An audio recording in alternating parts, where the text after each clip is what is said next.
singular most growth for any character in one season ever. That's pretty incredible. Yeah. Were you really excited to see exactly her trajectory as they started exploring it more and more? The interesting thing about Octavia is I had no idea where she was going.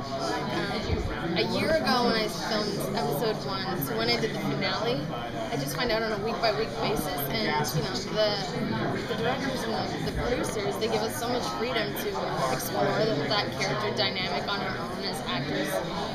So it was just really nice to have a character with such a big arc. I've never had a project like this before that I got to, really chameleon my way through the entire season. It was fun. And she became kind of like the super badass woman on the show.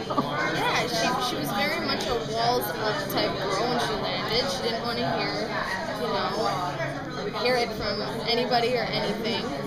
She thought Clark was a buzzkill, her brother's a pain in her butt, and then she meets, she's introduced to Lincoln, and I think thanks to Lincoln is where her growth really starts to come from, because she realizes how he's being wrongfully accused for something because he saved my life, and Octavia was wrongfully accused because her crime was just being blunt, and she felt compassion towards him, and therefore the arc begins.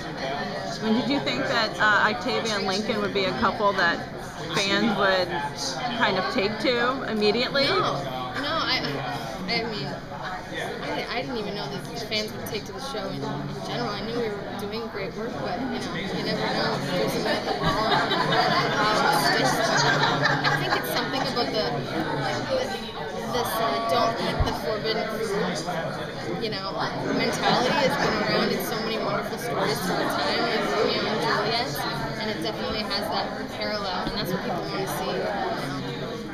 Well, she then got to have like this big romantic relationship, and it seemed really founded on a strong love that just continued through the season, and it looks like that's where they might be starting in season 2. They just continue to make insane sacrifices for one another, and it's such heavy content on the show. Even though we're a group of kids, it's not like we're ever going fishing for the day, and it's never light. They're always making really significant sacrifices.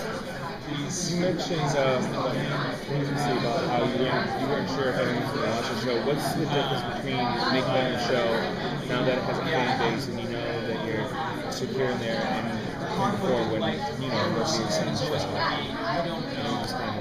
you guys are filming the show hoping that it will become a hit, and now it has. It's very different. Even today, just being at Comic-Con versus when I was here last year, we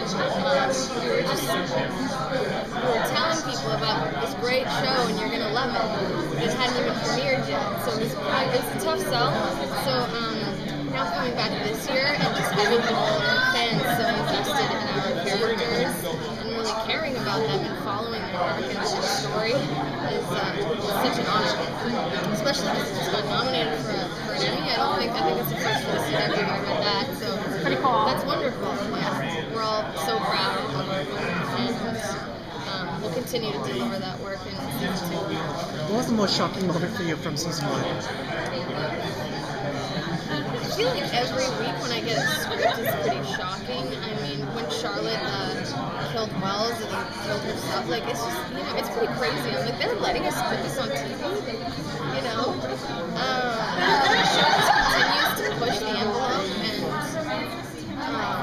it's pretty hard to shock viewers nowadays, but you have to do that. All these shows that are coming out nowadays that are huge hits are doing that. So we need to compete with them to shock the viewers.